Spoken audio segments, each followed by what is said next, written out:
NDA की तैयारी तो बेहतर है सर, लेकिन पता नहीं क्यों जैसे-जैसे एग्जाम के नजदीक पहुंच रहे हैं ना, वैसे-वैसे एक प्रेशर फील हो रहा है, एक टेंशन भी फील हो रही है और वो लाज़मी है।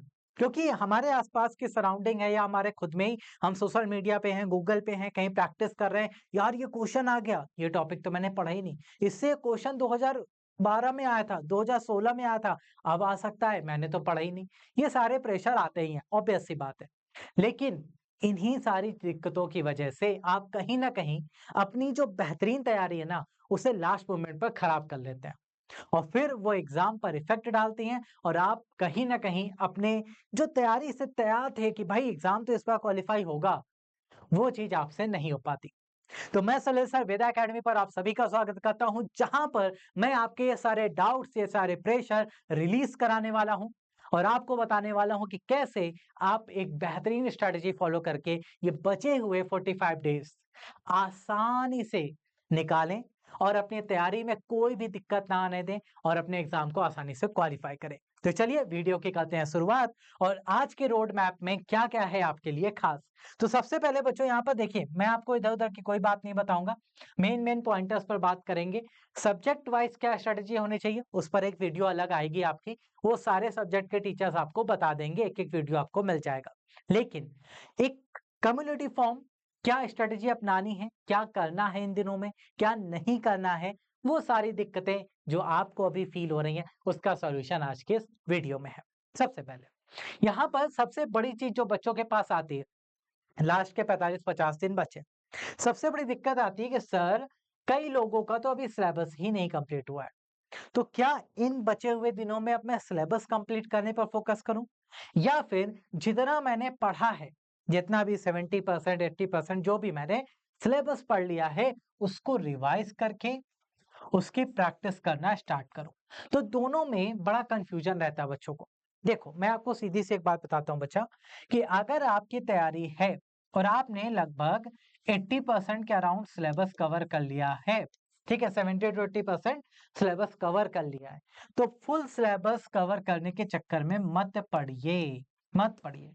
भाई देखो, आपको पास होना है, आपको पास होना है ना, तो फुल सिलेबस पढ़ के टॉपर बनना नहीं, कोई ज़रूरी नहीं। यहाँ कोई ऐसा नहीं है एआईआर 1 आ गई तो कोई अच्छा कॉलेज मिल रहा है, एआईआर 10 आ गई तो खराब मिल रहा है, ऐसा कुछ नहीं है। यहाँ सीधा-सा ना सबको एनडीए में जाना है, ठीक है? कॉम्पिटिटिव एग्ज़ाम में यही फ़ायदा है सबसे बेस्ट, कि सबको एनडीए में जाना है। तो अगर आप उस लाइन जो बॉटम लाइन है ना उसको क्रॉस कर गए, तो आप वहाँ पहुँच रहे हैं ना। बाकी टॉपर की लड़ाई एक अलग स्ट्रैटेजी होती है। मैं उन बच्चों के लिए बात कर रहा हूँ जो लास्ट मोमेंट पर आते हैं कि सर अब बचे हुए 50 दिनों में क्या कर लें?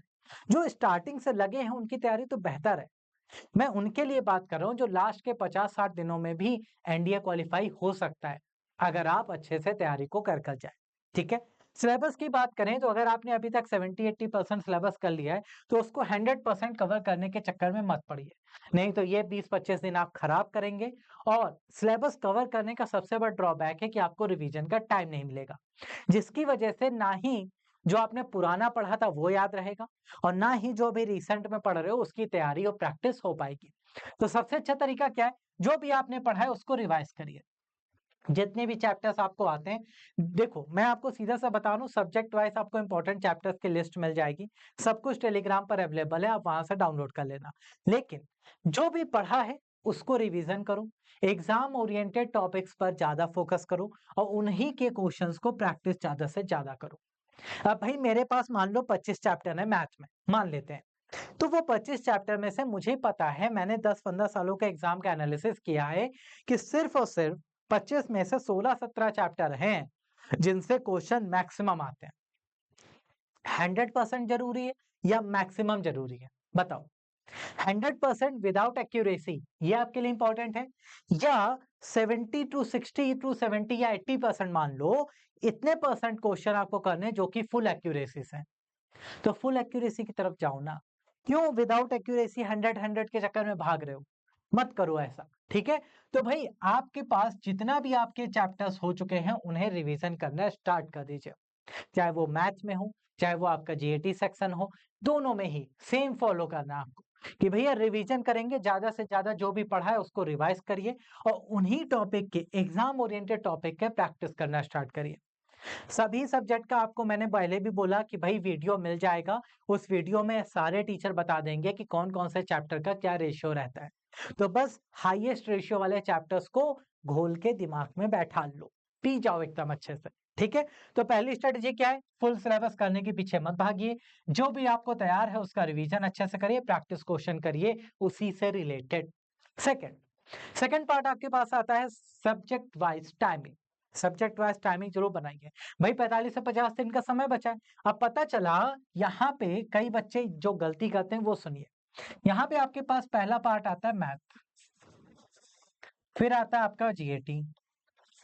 अब जीएटी में क्या है कि एक है आपके पास इंग्लिश, दूसरा है आपके पास, मैं आपको जनरली कह देता हूँ साइंस, जिसमें आपका फिजिक्स, केमिस्ट्री और जनरल साइंस आ जाता है, और तीसरा आपके पास है जीके, जिसमें आपके पास करंट अफेयर। हाँ जी, ये आ जाता है। क्लियर है सभी को? कोई दिक्कत नहीं। अब मैथ पे क्या होता है ना, कई बच्चों का मैथ सर एक तो स्ट्रांग भी है, फील भी बहुत आता है और हमें प्यार है मैथ से। तो हम क्या करते हैं ना, मैथ के क्वेश्चन ज्यादा से ज्यादा लगाने लगते हैं कि भाई इसमें मार्क्स बहुत अच्छे आ जाए। लगाइए, अच्छी बात है, लेकिन उसके चक्कर में इसे मिस मत करिए। दिक्कत क्या होगी कि भाई यहां तो पता चला टॉपर बन गए और यहाँ पे लग गया। हाँ भाई, यहाँ तो बैठे हैं, आ ही नहीं रहा नंबर। क्यों नहीं आ रहा? हम तो मैथ ही लगाते रह गए। बाकी को भी उतना ही टाइम दीजिए। और उल्टा भी मत करो कि भैया साइंस बड़ी अच्छी है मेरी, मैं तो फिजिक्स केमिस्ट्री और जनरल साइंस के चक्कर में जा रहा हूँ क्योंकि ये मैं बचपन से पढ़ता आ रहा हूँ। फिजिक्स केमिस्ट्री और जनरल साइंस के 50 क्वेश्चन में मैं तो एकदम झंडे गाड़ दूंगा। तो इंग्लिश में कौन गाड़ेगा भाई? बाकी बचा हुआ है जो करंट अफेयर जीके है, जो कि आपका बैकग्राउंड भी नहीं रहता साइंस वालों का, तो उन्हें बड़ी दिक्कत है। सर करंट अफेयर तो रटना ही पड़ता है, तो रटोगे नहीं तो सवाल कैसे सॉल्व होंगे? करना पड़ेगा ना। तो सारे सब्जेक्ट पर फोकस करिए और सारे सब्जेक्ट के लिए डेली पढ़ाई का टाइमिंग बनाइए। ये नहीं कि मैथ अच्छी लगती है तो उसे 6 घंटे पढ़ रहे हैं और बचे हुए 2 घंटे में पूरा जीएटी निपटा दे रहा है। ऐसे मत करिएगा। और ऐसा रिवर्स भी मत कर देना कि जीएटी पे पूरा फोकस है, मैथ को कम कर रहे हैं। जिन्हें मैथ में डर लगता है वो सोचते हैं यार मैथ छोड़ो, ये रटने वाला पार्ट ज्यादा कर लेते हैं। भैया मैथ हाई स्कोरिंग होता है क्योंकि फुल एक्यूरेसी यहाँ पर आती है अगर सॉल्व हो गया तो। हाँ जी, यहाँ तो जीके वगैरह में पता चला 2 ऑप्शन देख के डाउट आ गया, दिमाग नहीं काम कर रहा। यहाँ तो सॉल्व, आंसर आया, परफेक्ट है, कोई नंबर नहीं काट कर सकता आपके। ठीक है? तो इस पर फोकस करिए अच्छे से कि सारे सब्जेक्ट को इक्वल टाइम जरूर दीजिए। प्रैक्टिस करना हो, रिवीजन करना हो, सारे सब्जेक्ट पर इक्वल टाइम देना है। किसी को कम, किसी को ज्यादा ऐसे मत करिएगा। नहीं तो एक पोर्शन स्ट्रांग हो जाता है, दूसरा कमजोर हो जाता है। फिर वो देखो, मैं ये नहीं कह रहा हूँ कि सब रट डालो। मैं आपसे ये कह रहा हूँ कि भाई इसकी प्रैक्टिस, ये अच्छा लगता है ना, चलो आधा 1 घंटा एक्स्ट्रा कर लो, 1 घंटा डेली एक्स्ट्रा कर लो, कोई दिक्कत नहीं। लेकिन इसे इग्नोर मत करो। इग्नोर करना गलत है कि इंग्लिश पढ़ ही नहीं रहे, साइंस में मन नहीं लगता, साइंस पढ़ ही नहीं रहे। सबसे बड़ी दिक्कत है जनरल नॉलेज। भाई मुझे ज्योग्राफी हिस्ट्री के क्वेश्चन याद करने में दिक्कत आती है, मुझे करंट अफेयर याद करने में दिक्कत आती है, मैं पढ़ ही नहीं रहा हूँ। मैं 45 दिन इसको छूंगा ही नहीं। तो ये कोई तरीका तो नहीं है ना। भले आप इसको भैया डेली 1 घंटे दो, लेकिन दो तो, 1 घंटे दे रहे हो, दो तो अच्छे 1 घंटे दो। यूटिलाइज करो उस 1 घंटे को, रटने पे मत फोकस लगाओ। तो ये आपके लिए जरूरी है कि सब्जेक्ट वाइज सभी पर फोकस करना है। ठीक है? नेक्स्ट अगला है डेली प्रैक्टिस। देखो, मैं हमेशा कहता हूं बच्चा कि आपको प्रैक्टिस डेली करनी है। ये नहीं करना है कि आज रिवाइज कर लिया, आज थ्योरी पढ़ ली, कल से प्रैक्टिस करना स्टार्ट करेंगे। ये बड़ी गलत स्ट्रैटेजी है। बचे हुए दिनों में आपको डेली प्रैक्टिस करना ही करना है। चाहे, और ये भी ना करना कि सर आज मैथ का कर लेते हैं क्योंकि मैथ मुझे पसंद है, तो मैथ का प्रैक्टिस ज्यादा कर लेते हैं, बाकी साइंस तो आसान है, जीके तो आसान है, इनमें प्रैक्टिस क्या करना है, इसमें थ्योरी तो याद हो रही। गलत चीज है। प्रैक्टिस सभी का करिए, चाहे वो इंग्लिश हो, कुछ भी हो, सबका प्रैक्टिस डेली करना है। भले आप कम क्वेश्चन करो कि भाई मैथ के मैंने आज लगा दिया 100 क्वेश्चन, आज 100 क्वेश्चन मैंने मैथ के सॉल्व किए, और साइंस में पता चला मैं 10 लगा रहा हूँ, जीके में 5 ही क्वेश्चन याद हुए, इंग्लिश में 10-15 लगा दिए। अरे एक एवरेज तो बनाओ कि मिनिमम 50 तो मुझे डेली प्रैक्टिस करने ही है। ठीक है भाई, मिनिमम 50 क्वेश्चन मुझे डेली प्रैक्टिस करने हैं, मैं उससे कम किए बिना नहीं सोने वाला हूं। ठीक है भाई, 50 क्वेश्चन मुझे डेली करने, उससे कम अगर हो रहा है सभी सब्जेक्ट का तो मैं नहीं सोऊंगा आज। पहले जब तक नहीं होता तब तक नहीं सोऊंगा, तैयारी करके रहूंगा जब तक ये पूरा 50 एवरेज ना बन जाए। अब एवरेज 50 बनाने के चक्कर में मैथ मत लगा देना कि सर इसके 200 लगा लेता हूं और यहाँ तो धीरे धीरे 10-15 में काम हो जाएगा। ये गलती कभी मत करिएगा, ठीक है। तो फोकस क्या है? फोकस ये है कि सभी के प्रैक्टिस आपको डेली करनी है, चाहे वो अच्छा लग रहा है चाहे नहीं अच्छा लग रहा है, बाद में भूल जाना, बट एग्जाम क्वालिफाई करने के लिए जरूरी है। इसलिए प्रैक्टिस सभी के क्वेश्चन करने, मिनिमम 100 क्वेश्चन का एवरेज बना के चलोगे, मजा आ जाएगा बढ़िया से, ठीक है। और लास्ट में मोस्ट इंपॉर्टेंट चीज जो आपको बताने वाला हूं, उस पर फोकस कर लेना, एग्जाम बिल्कुल क्वालिफाई रखा है। क्या? वो है बेटा पीवाईक्यूज। मोस्ट हेल्पिंग चीज है आपके लिए एग्जाम क्वालिफाई करने के लिए पीवाईक्यूज। पिछले 10 सालों के पेपर उठा लो बस, लास्ट 10 ईयर, और कुछ नहीं करना। देखो कई बच्चे क्या होते हैं ना, मैं जब भी कहता हूँ पीवाईक्यू लगाओ पीवाईक्यू लगाओ, तो उन्हें क्या लगता है कि वो पीवाईक्यू का सेट उठाते हैं, पेपर उठाते हैं, सॉल्व करना स्टार्ट कर देते हैं, ए बी सी डी, खत्म खत्म खत्म। ऐसे नहीं तैयार होता है पीवाईक्यू। पीवाईक्यू कैसे तैयार होता है? देखो, मान लो आपने कोई पेपर उठाया, कोई भी पेपर उठाया, अगर आप चैप्टर वाइज पीवाईक्यू आपके पास है, सबसे बेस्ट है। अगर नहीं है तो पेपर से करो। अगर चैप्टर वाइज नहीं है तो बता देना मुझे, कमेंट कर देना, मैं आपको पीडीएफ दे दूंगा, चैप्टर वाइज पीवाईक्यू आपको मिल जाएंगे वहां पे, ठीक है। तो इंपॉर्टेंट चीज है। होता क्या है कि आप जब पीवाईक्यू लगाते हो ना, तो सिर्फ क्वेश्चन सॉल्व करना आपकी स्ट्रेटेजी नहीं होनी चाहिए। क्वेश्चन जैसे आप सॉल्व करो ना, तो सॉल्व करते टाइम उसके पहले तो ऑप्शन को एनालाइज करो। ऑप्शन एनालिसिस बहुत जरूरी, खासकर साइंस में, मैथ में तो चलो चलता है, कोई दिक्कत नहीं। साइंस में, जीके में, जीके साइंस में और इंग्लिश में ऑप्शन एनालिसिस का मतलब, आपको वहां पर 4 ऑप्शन मिल रहे हैं बेटा, ए बी सी डी मिल रहे हैं।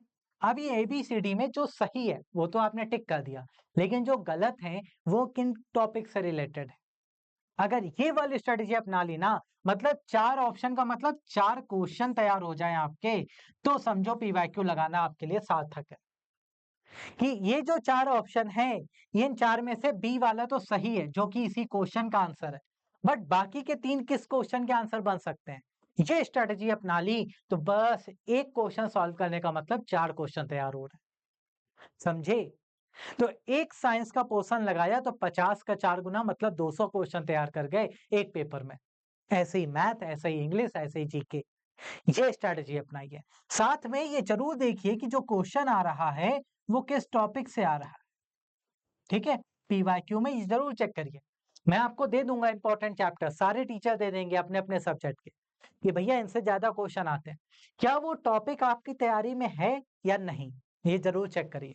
इक्का दुक्का क्वेश्चन आएंगे जो आपकी तैयारी के क्वेश्चन नहीं होंगे, टॉपिक से बाहर होंगे, चलेगा, क्योंकि भैया कॉम्पिटिटिव एग्जाम है। 100% क्वेश्चन आपके पढ़े हुए नहीं आएंगे, और कई क्वेश्चन आएंगे जो आपको सिर्फ फंसाने के लिए, टाइम वेस्ट करने के लिए दिए जाते हैं।